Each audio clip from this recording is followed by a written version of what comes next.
Sim, não? Rafinha, deixa eu te contar uma coisa, assim, que eu já falei em outros lugares, mas pouco. Eu me tornei deputado em 2007, no mesmo ano que o Cabral virou governador do Rio de Janeiro, e aí começa uma história também específica do Rio.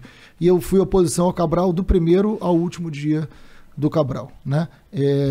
Mesmo quando muitos achavam que era o máximo, que o Rio de Janeiro era né, a grande potência, eu falei, olha, tem coisa aqui acontecendo, denunciei no Ministério Público.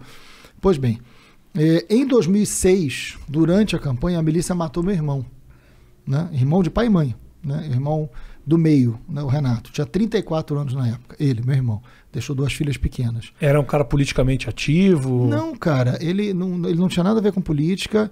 Ele tinha comprado um apartamento na Caixa Econômica Federal, um apartamento desses financiados pela Caixa, né?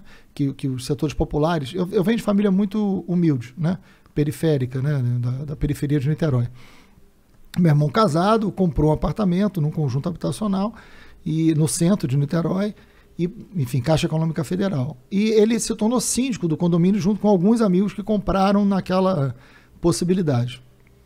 Tinha uma série de coisas erradas no condomínio. Lá em casa a gente sempre foi muito, né, correto. Meu pai foi camelô com 9 anos de idade, foi padeiro com 12, né, e virou inspetor de colégio, né, que é essa figura de... ficava no pátio, sim, simpático, sim. Sabia lidar com todo mundo. Mas meu pai só sabia escrever praticamente o nome, uma pessoa muito humilde. Mas educou a gente com um rigor muito grande dessa coisa de, ó, tem que ser certo, né? Assim, a humildade dele foi um pai espetacular. E meu irmão era muito correto.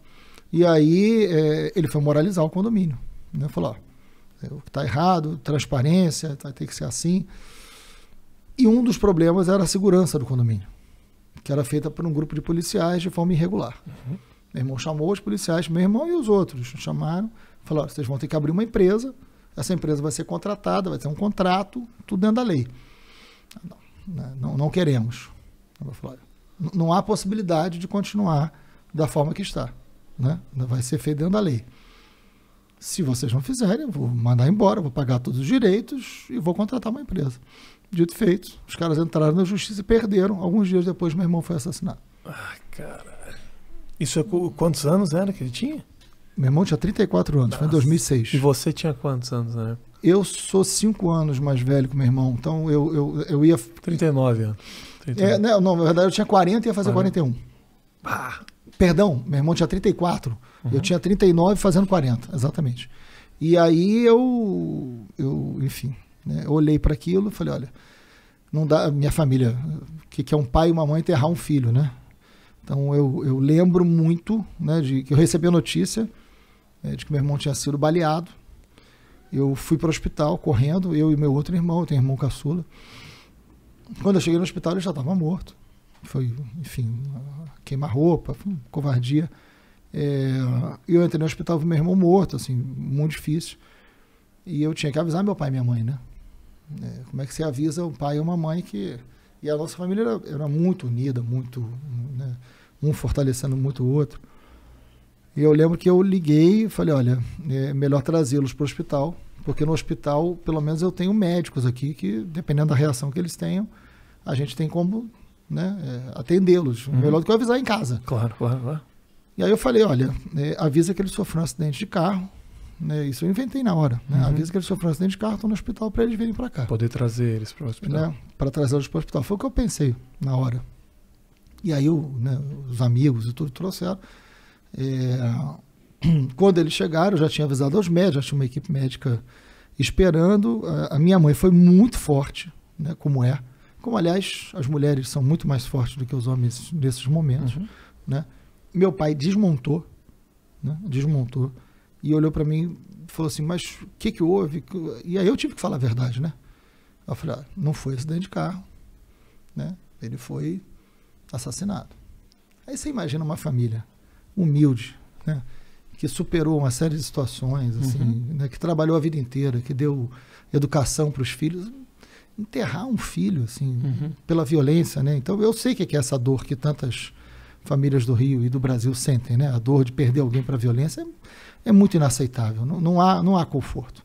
E aí meu pai me segurou e falou o seguinte, não é possível, eu nunca dei um tapa num filho meu. Né? Quando meu pai falou isso, ele falou, ninguém pode matar meu filho, eu nunca dei um tapa no meu filho. Né? Eu nunca encostei um dedo no meu filho. Eu eduquei só com amor. Que acho que o Brasil precisa, né? Entender que você educa com amor, claro. né? Não é a violência que resolve as coisas. Seja na família, seja na política, né? Então, quando eu olhei isso, eu falei, cara, meu pai não vai sobreviver.